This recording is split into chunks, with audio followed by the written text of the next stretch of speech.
Hello and welcome back to Friday Night Magic here on StephenPlays. That's right, it's a new set in Magic the Gathering, which means a new set in Magic Duels, Amonkhet.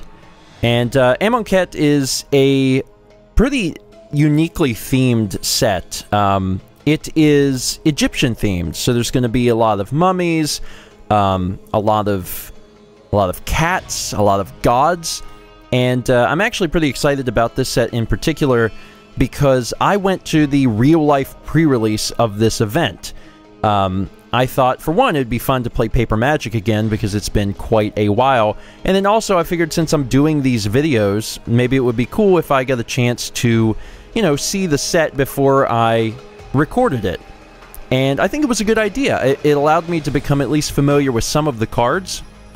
And there's a lot of cool cards in this set. There's a lot of unique mechanics. And hopefully going to the pre-release will have helped me, at least in some way, to do a little better job on this set for Magic Duels. So without further ado, let's jump in. Man, we've come so far. Look at all the sets we've covered. Alright, Amonkhet. As an initiate on Amonkhet, you've been told of the glorious afterlife promised to the worthy by the God Pharaoh, but the path to become worthy is tumultuous. 5 brutal trials that challenge every part of your being. You've honed your body, your mind, and your soul. Can you withstand the tests of the 5 gods? So it looks like... yeah, okay, so this is interesting. They talk about the 5 gods in some of the lore whenever we were at the pre-release, but apparently the way they're doing it is... you actually, you have a trial of each god every episode. That's what we're going to be doing.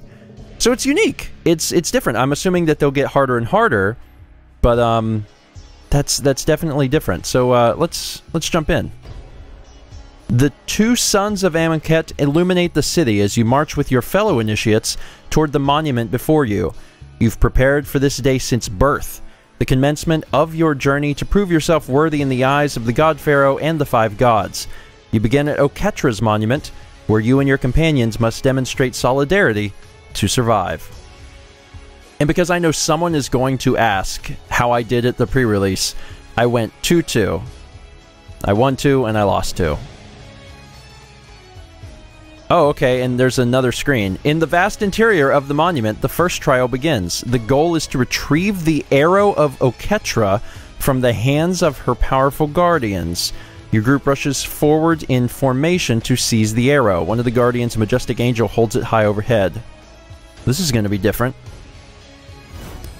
Nehab versus the Trial of Solidarity. So this is going to be a very, probably different feeling... you know, set of episodes, which is interesting.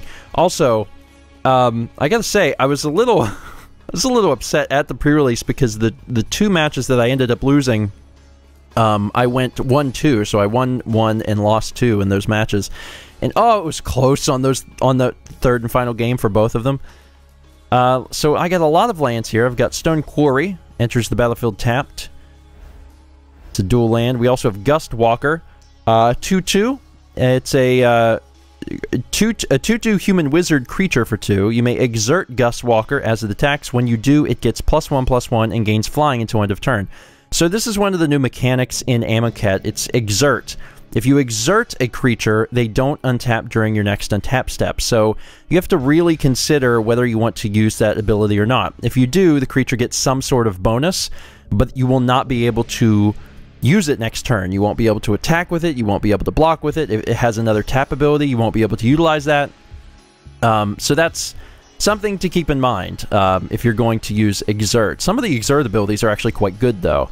I mean, even here, like, maybe you really need to do 3 damage in the air, you know, and that would be an ability that might be worthwhile. We have 2 of those, and a Searing Spear. It's a instant for 2. It deals 3 damage to target creature or player. So, a really crappy Lightning Bolt. This hand is playable. It's just... all we really have is 2 creatures and 4 lands. But we do have a good mix. This is... I don't know. I think I could probably keep this and do okay, but I think I'd rather draw a new hand. Nah,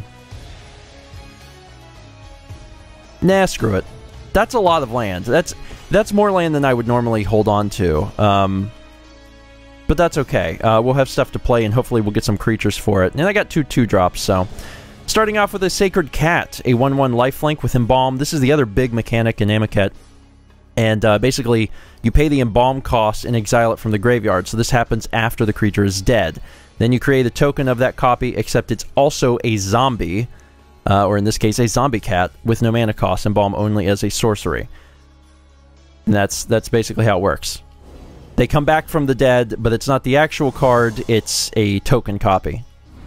And it's also a zombie, which can be helpful. So we drew a Glory Bringer. So this is something to build up into. A 4/4 Flying Haste Dragon. You also can exert it. When you do, it deals 4 damage to target non-dragon creature an opponent controls. Alright, so I'm happy here. We now have something to build into. I was a little worried. And we may get a little mana flooded, but we're okay. We don't have any 1-drop, so I put in the dual land that taps. Sacred Cat's obviously coming at us for 1. But next turn we'll be able to get the Gust Walker in. 20 to 19. Yeah, I almost redrew my hand just because I was interested in getting something other than land. Anointer Priest, a 1/3 human cleric. Whenever a creature token enters the battlefield under your control, you gain 1 life, and it embalms for 4. Okay. Embalm is a weird mechanic, and it was a little difficult at the pre-release because you really had to keep an eye on your opponent's graveyard. You'd kill a creature and completely forget about it, and then a few turns later, it's back. So I drew the Honored Crop Captain. It's a 3/2 human warrior. Whenever Whenever the Honored Crap Captain attacks, other attacking creatures get +1 until end of turn. Okie doke. I think I'm going to go ahead and get that in, to be honest. And what was the deal with this thing? Whenever a creature token enters the battlefield under your control, you gain 1 life. Now that's a useful one, obviously, because of all of the embalming that's going to be going on. If the Anointer Priest can stick around anytime they embalm, or we embalm? Yeah, they embalm. They're going to get a life out of that. So I think I'm going to go ahead and get this guy out on the field. There we go. So I got a 3/2. Pretty good for a 2-drop, but it's 2 different mana types. Or colors, rather. And it looks like the person we're fighting is probably mono-white. If I had to guess, I'd say all of these gods may be mono-colored. That kind of makes the most sense. So we have a 1/1. And it's lifelink. They have a bunch of untapped mana, so I'm a little afraid to block. But they're also notably stupid, so I think I'll block. If they're going to pump them up and kill me, then they're going to pump them up and kill me. But that doesn't seem to be what's going on here. So I kill off their creature. They are now embalming it. So the original card is exiled. They bring back a token, and they gain a life because of the Anointer Priest's ability. Okay. Whatever, man. Put the plains in. Looks like keeping that hand at the beginning was a good idea, because we have not gotten any other land. Now we have an On-Crop Crasher, a 3/2 haste.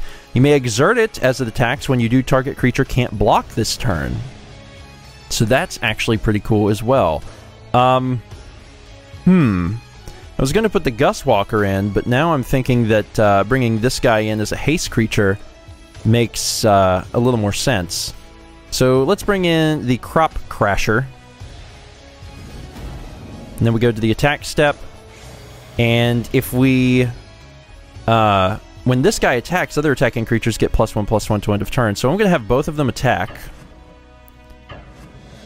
And the question is, should I exert this creature? Now, if I exert it, he won't untap next turn. But if I do that, I can force target creature not to block. Which could be good. I could force the... I could force the 1/1 not to block. And if I did that, I could make sure I kill off the 1/3, unless he just wants to take all 6 damage. Now, if I don't use that ability, it's a chance that they could double block either one of my creatures and kill them. I'm going to confirm the attack. Would you like to exert? I am going to exert, and I'm going to choose this creature to be unable to block. And he gets a bonus as well. So a 4-2 and a 3-2. Oh, what you got there? You must have used cycling. That's another mechanic that is making a return that hasn't been seen in a bit. Okay, so you decide to go for that, and I do 3 damage to your face. But what I want to show is the cycling thing, because that may happen from time to time. Let me go into the graveyard so I can show this off. Here we go. Some of the creatures in this set have cycling, which is an old mechanic. I don't know when it was last seen, but it's in this set again. Cycling just means that if you have it in your hand and it's nothing you can use at this particular time, you can tap mana and discard the card in order to draw a card. So that's what they did.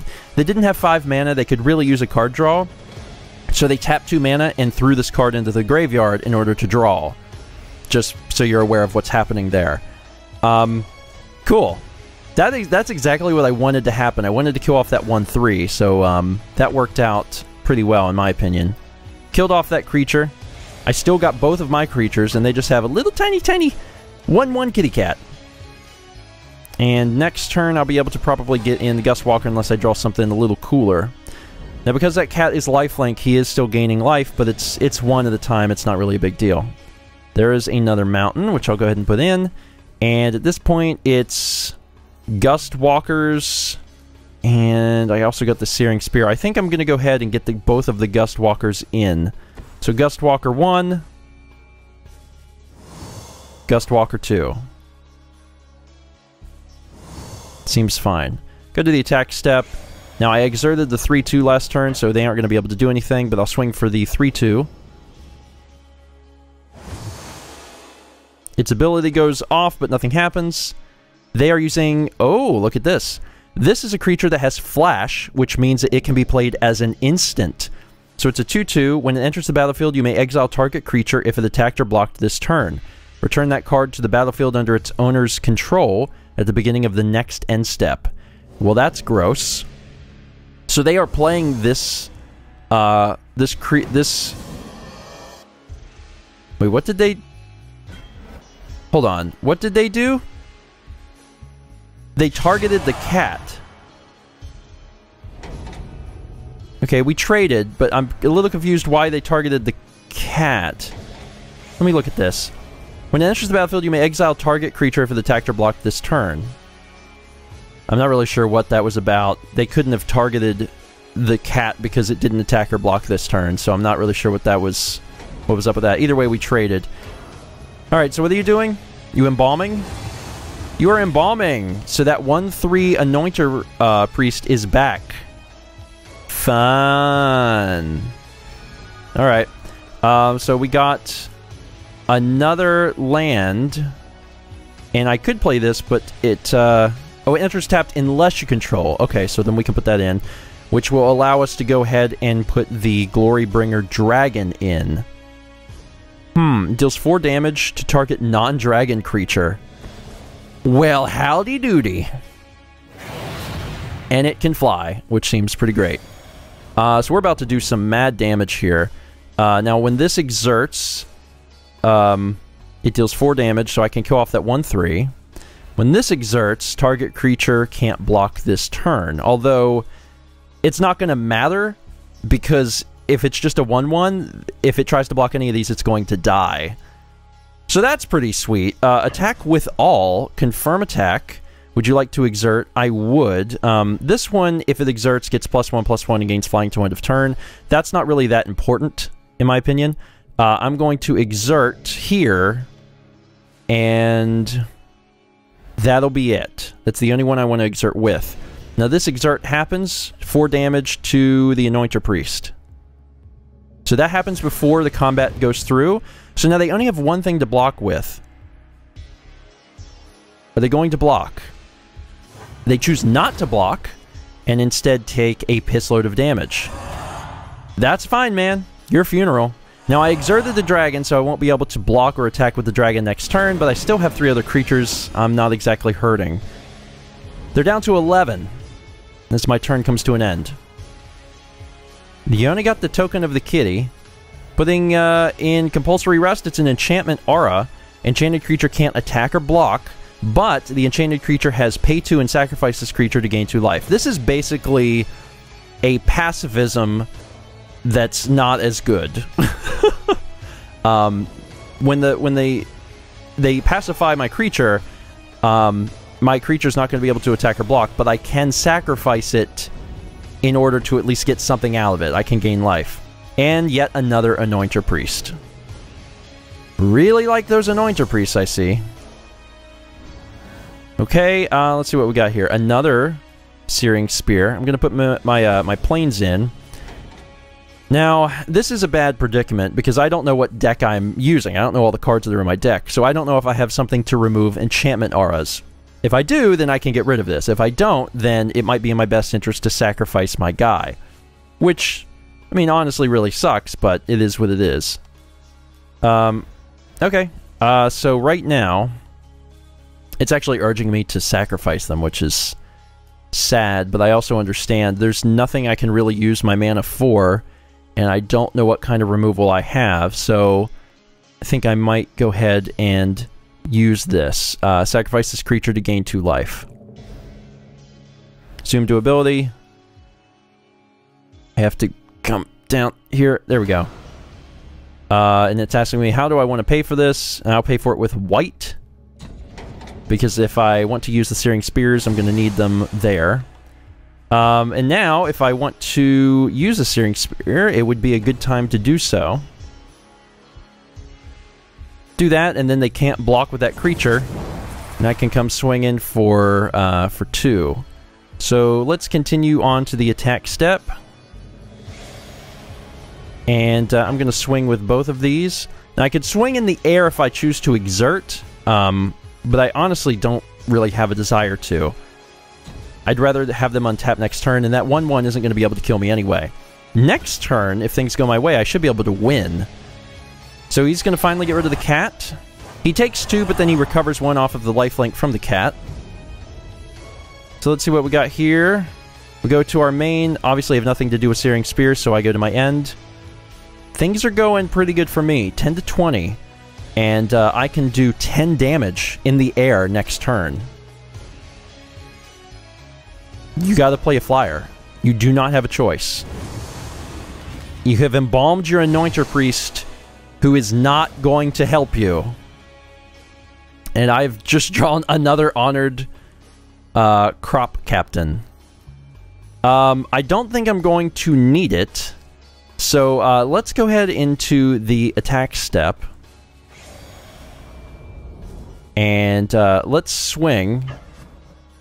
And confirm attack. And it'll ask me who I want to exert with. I'm going to exert here to kill off the 1/3, here to do the extra damage, and here to do the extra damage. Finish. First, who do I want to deal the damage to? Obviously here. And then these abilities will activate, give them +1/+1, and flying, so they cannot even possibly block. They've decided to quickly cycle, but it doesn't help them. And I swing for 10 damage. Unfortunately, they had 11, but I've got Searing Spear, and there's nothing quite like burn to the face. Good night. That's it. That was constructed in a really interesting way, but a really fun way. And I'm not sure, but it seems like maybe these battles are all going to be monocolored. Now, this set is brand new. It came out last week, I believe. So it's brand new on Magic Duels as well. Arrow in hand, you reach Oketra's audience chamber. She greets you warmly as you fall into line to receive the token of her favor, an intricately inlaid cartouche. It hovers before you before settling into your trembling hands. The metal is warm and soothes your nerves as you prepare for the next trial.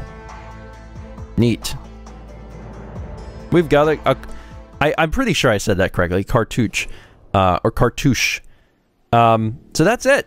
That's it for this episode. And from what I can tell, it's going to be a Trial of a God every single week, which is pretty exciting. There's some interesting mechanics going on, and Embalm is weird because, for one, you got to watch your own graveyard to remember what you can bring back.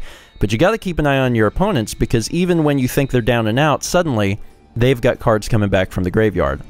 Thank you so much for watching, and I will see you next week for another episode of Stephen Plays Friday Night Magic.